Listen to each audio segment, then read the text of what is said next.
My next guest is our regular film critic, and he is here tonight to tell us about Conan the Barbarian, Michael Medved. Michael, I got a story to tell you you're not going to believe. Talk about a small world.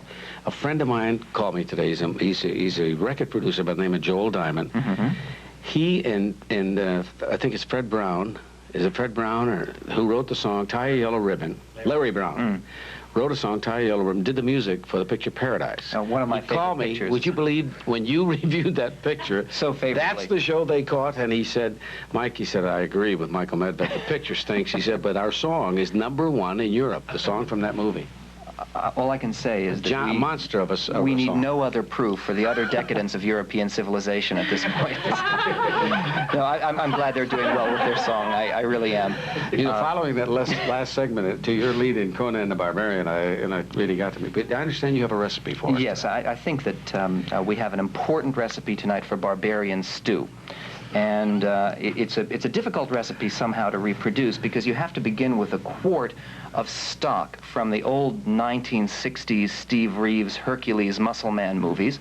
And then you add perhaps a few cups of the formula from sword and sorcery flicks like Excalibur and The Dragon Slayer that did fairly well just a few years ago. Mm-hmm. And then, of course, take a full cup of diced samurai movies in which someone gets beheaded or has his brain spilled out or a limb dismembered every 30 seconds in very clumsy and graceless violence. And then I would also add a few teaspoons of the atmosphere of Apocalypse Now, pretentious, heavy, overwrought. And then we also should do just a little pinch, a pinch from a movie like the Guyana Tragedy, something that has to do with a subplot about a weird religious cult headed, in this case, by James Earl Jones, and then sprinkle liberally the whole business with pretentious, absurd, ridiculous dialogue, outrageously poor acting, and then simmer on a low flame very slowly to the point of excruciating boredom. And voila! Le Grand Messe du Conan. Oh, you've got it? In other words, you didn't... Unpalatable. You're trying to tell me you didn't like this? No. Okay.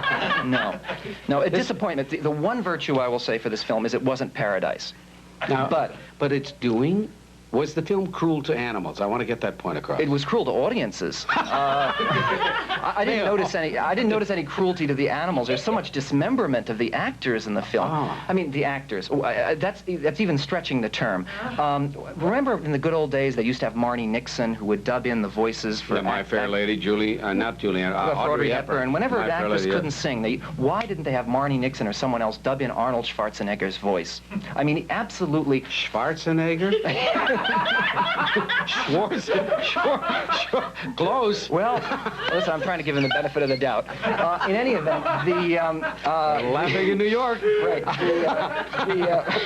Listen, it's a real German pronunciation, which is the way he handles English anyway. And when you hear the thickness... Such a charming, nice guy. I'm sure he really is a lovely man. I'm sure he is. But I say that because he's strong. Well, he can bend both of us into it like anything. Yes, I hope you're not watching Arnold. I really do. In any event, he cannot deliver a line. It's a shame. So much is looped in the film. There's so many grunts and looped all over the place.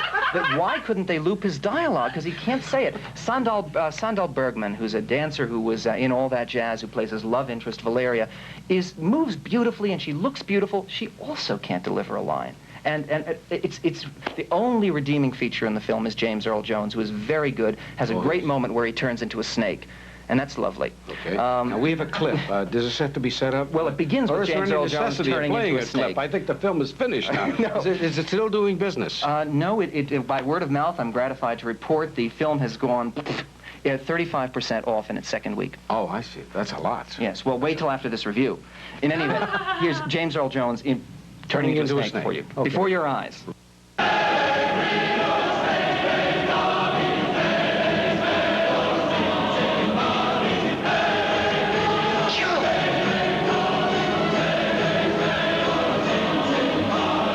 Purveyors of their own deaths.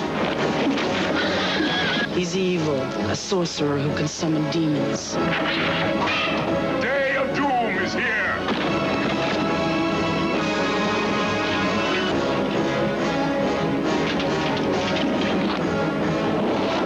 What daring! What arrogance! salute you.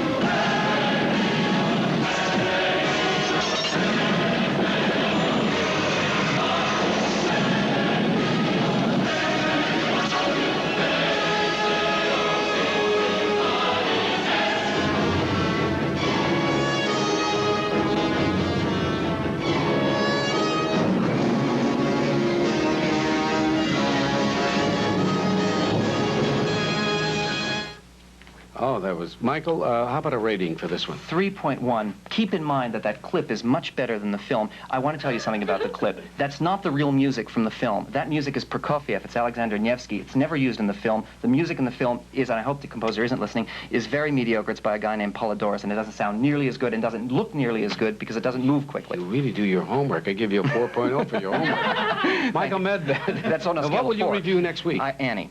Oh, did you like it? Haven't seen it yet. Oh, okay. You wouldn't have both if you had. I'll be right back with one of the stars of Grease 2, Lorna Luft, right after this.